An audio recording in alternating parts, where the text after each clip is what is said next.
Cordial saludo, maestro Ley Martín. Un agradecimiento especial para nuestros colaboradores, don Luis Enrique Ríos en Barranquilla y don Ricardo Bedoya en Bogotá.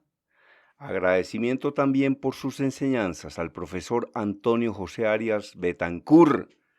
Óigame, ya casi se nos acaba el mes de julio y entramos a agosto. En medio de esta pandemia, de este virus chino que le hizo tanto daño al mundo, y hasta el momento no he leído, yo que leo todos los santos días, no he leído un solo párrafo donde los chinos le digan al mundo, hola, ¿sabe qué? Lo sentimos mucho. Entonces, bueno, complicado, pero esta es una columna, y estas columnas que voy a hacer unos 2 o 3 días, son unas columnas realmente especiales. Yo tengo la certeza absoluta porque así me lo manifiestan los oyentes en Bogotá, en Colombia y en el mundo, que siempre están muy atentos, lo cual me llena de satisfacción y es un orgullo y un honor para mí. Están muy atentos, decía, a esta columna y a sus reflexiones. Reflexiones que lo único que quieren es ayudarle a las personas que las escuchan. Eso es lo único que pretendemos, servirle a las personas que escuchan esta columna. Esa es nuestra única intención. Esa es mi única intención, maestro Ley Martín. Entonces, yo menciono cosas porque las recuerdo y hay cosas que de pronto yo escuché hace 35 años o 30 o que leí o hace 20 o hace 25, pero que de una u otra forma me generaron un impacto y por eso las recuerdo. Y no las olvido, realmente no las olvido, porque hay un hábito que yo he desarrollado que es el hábito de escuchar con atención. Escuchar con atención, pensando algo que siempre también he pensado, y es que el ser humano aprende mucho más cuando escucha que cuando habla, porque cuando usted habla, repite cosas que usted ya sabe, mientras que cuando usted escucha, aprende cosas nuevas. Yo recuerdo el caso de un médico, voy a decir el nombre, pero no el apellido, y ese médico se llama Alberto. Con ese médico asistíamos a unas tertulias, a unas reuniones, donde las personas expresaban lo que estaban viviendo en esos momentos, sus sentimientos, sus esperanzas, sus necesidades, etcétera, etcétera. Y eran grupos de 12, 14, 16 personas, máximo 20, donde las personas hablaban, contaban cosas, hablaban de lo que les dolía. Sería algo así como terapias de grupo, donde las personas buscaban la sanación por medio de la comunicación. Entonces yo recuerdo que a ese mismo grupo, a donde asistía este médico amigo mío, Alberto, una persona alta de 1,85, 1,90, flaco, de gafas, desgarbado, pero un tipo muy interesante, muy inteligente, muy gracioso, simpático pero callado. Y a veces salía con unos apuntes que a uno le producían o desconcierto o le producían sonrisas.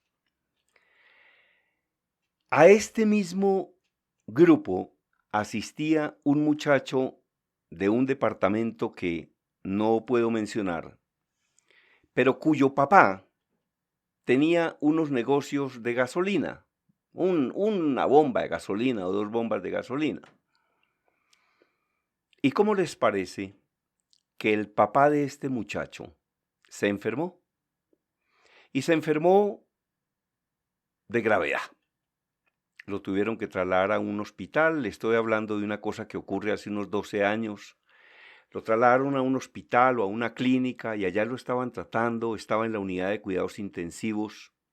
Y entonces este muchacho de ese departamento del que estoy hablando y que asistía a esas tertulias, pues obviamente, como cualquier otro ser humano, estaba inquieto o preocupado por la salud de su papá, porque pues al fin y al cabo era el papá. Entonces, como Alberto era médico y este muchacho también participaba en las tertulias, pues el muchacho consultaba con Alberto y le contaba qué estaba pasando. Mi papá está en la unidad de cuidados intensivos, los médicos dicen que tiene esto.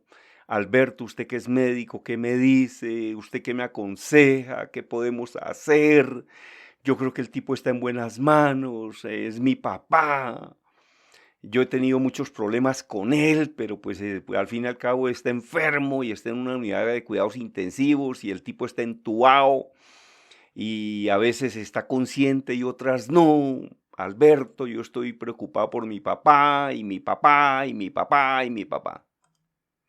Entonces, Alberto lo escuchaba y le decía que si estaba en manos de los médicos y en una clínica, que es donde debe estar un enfermo, y no en una droguería preguntando qué le quieren recetar los mensajeros o el farmacéutico. Entonces le decía, allá está en buenas manos, ¿no? Hay que esperar, hay que esperar. Yo entiendo qué es lo que le pasa a su papá, comprendo la enfermedad, pero realmente hay que esperar, ¿no? Hay que esperar.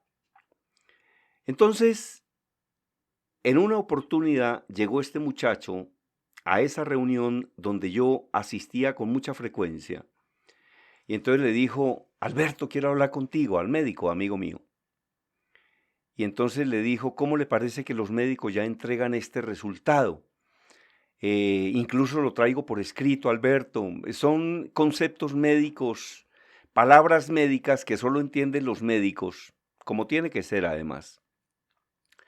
Y entonces Alberto cogió el texto que le traía este muchacho y se dio cuenta que la situación del papá había evolucionado y había evolucionado favorablemente. Mejor dicho, Alberto como médico se dio cuenta que el papá de este muchacho realmente ya estaba fuera de peligro. Entonces el muchacho le dijo, óigame, Alberto, ¿qué me puede decir usted después de ver el concepto? Dijo que su papá ya está a salvo, así es de que ya puede ir y seguirlo insultando. Esto es una lección importante. Este muchacho peleaba mucho con el papá, lo agredía al papá, el papá lo agredía a él, y entonces estaba preocupado porque el papá estaba enfermo, pero la pregunta es, ¿y qué ocurrirá cuando el papá se salve y esté bien? Bueno, volveremos a lo mismo.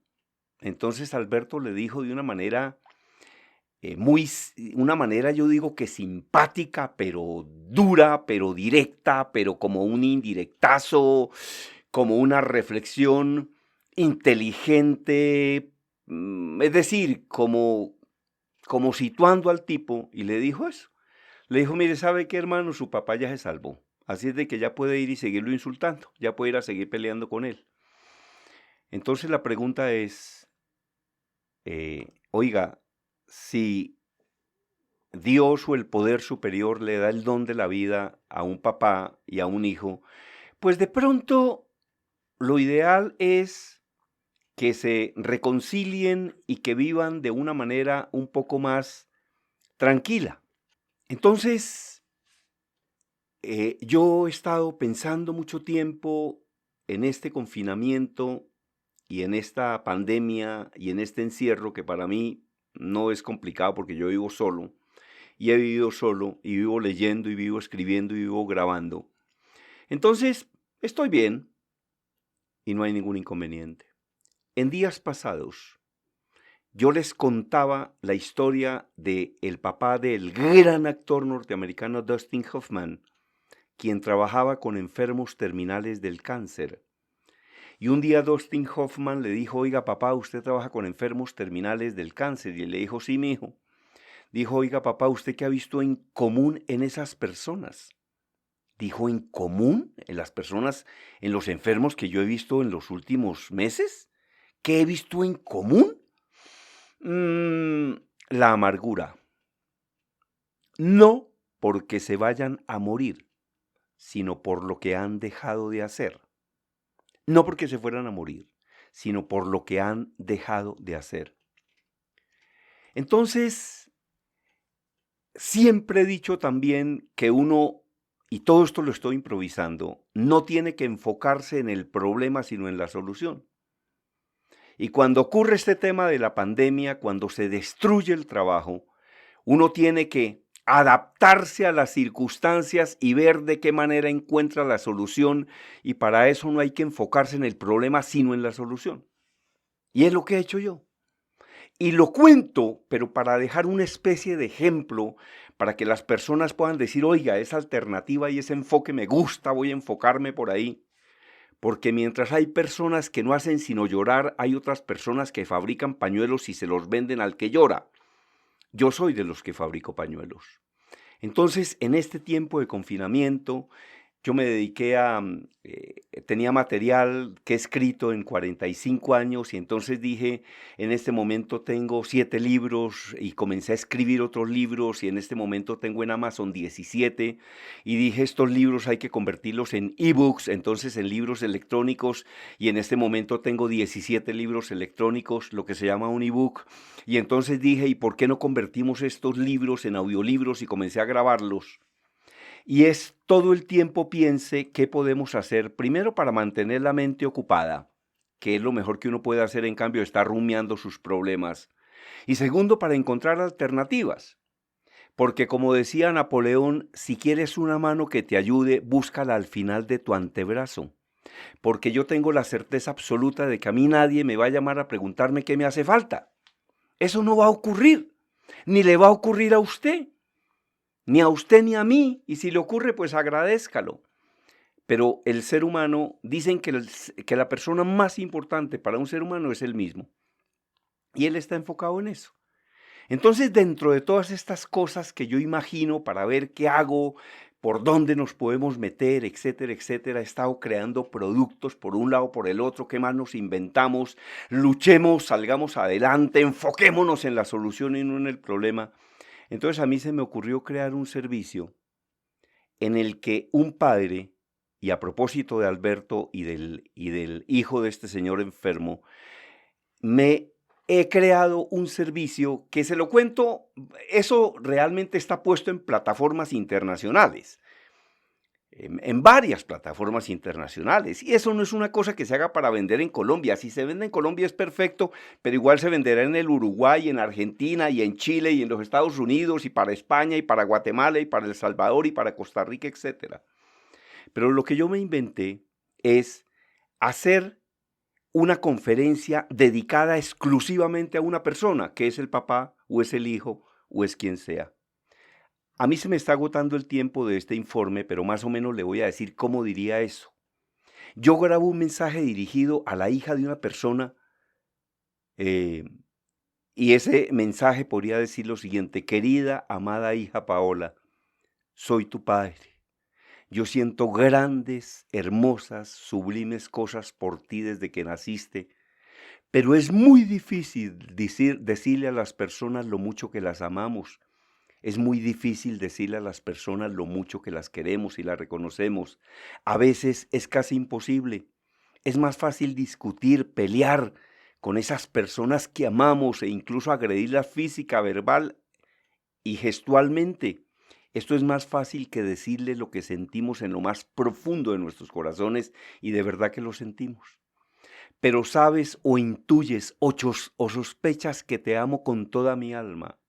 Y creo que lo mejor que le podemos dejar a nuestros hijos, a nuestros seres queridos, es educación y enseñanza.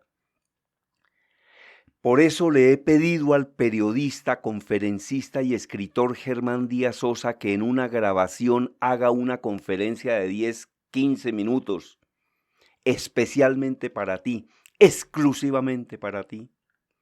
Al dejarte estas enseñanzas, te estoy diciendo lo mucho que me importas y lo mucho que te amo, aun cuando no te lo haya dicho nunca o tantas veces como desearía. El profesor Germán Díaz Sosa es periodista, conferencista, escritor, locutor y profesor de posgrado en varias universidades desde hace muchos años. Ha capacitado en uno de sus temas Así se habla en público a unas 37,000 personas en 10 países. Es autor de 17 libros, 17 ebooks, 9 audiolibros. Ha sido colaborador de la BBC de Londres y corresponsal en Colombia de la revista Selecciones desde 1981. Fue correalizador del trabajo Regalos para los Niños del Putumayo, ganador del Premio Nacional de Periodismo Simón Bolívar. Recibió la felicitación y mención especial de la Sociedad General de Autores de España, el Premio Hispanoamericano Ortega y Gasset y el Premio Mundial Rey de España, el cual le fue otorgado por Su Majestad Juan Carlos de Borbón y la Reina Sofía en el Palacio de la Zarzuela en Madrid, España. Recibió también formación académica y profesional en los institutos mundiales Mandino y Dale Carnegie. Y he contratado a este maestro para que te haga una conferencia personalizada, donde te enseñe cosas sobre muchos temas. Además, en unos días te regalará uno de tus audiolibros, ya mucho más completo y extenso. Y esto lo hago para demostrarte lo mucho que te amo y lo mucho que me importas. Ojalá que llegues muy lejos en tu vida personal, familiar y profesional. Nadie da tanto como quien da esperanza y da enseñanza. Esta fue una forma que se me ocurrió para decirte que te amo. Y por eso el propio profesor Díaz Sosa te está enviando este hermoso audio con sus enseñanzas y además con todo mi afecto, mi respeto y mi amor de padre. O puede ser mi amor de hija, o esto se le puede regalar a un hermano, o a la esposa, o a la abuela, o al nieto, o a quien usted quiera. Un abrazo, besos, te amo mucho, Ricardo, tu papá, que tanto te quiere y tanto te ama. Entonces decíamos que muchas veces el ser humano se arrepiente de cosas que no hizo y que ha podido hacer. Y por eso me inventé este producto, porque uno tiene que hacer los homenajes al papá, a la mamá, a los hijos en vida. Y tiene que expresarles lo que siente porque es posible que un día no los tenga. A quien desee escribir un libro y no sepa cómo hacerlo, con mucho gusto se lo escribimos. A quien desee tener acceso a este informe, se lo regalo. A quien desee tener acceso a mis audiolibros, me escribe y le digo qué hay que hacer. Y voy a realizar una ampliación de estos informes con cosas que improviso porque las recuerdo y que sé que le van a dejar una lección a las personas que las escuchan. Eso era todo por el día de hoy, maestro Ley Martín. Desde Bogotá, la información la presentó Germán Díaz Sosa.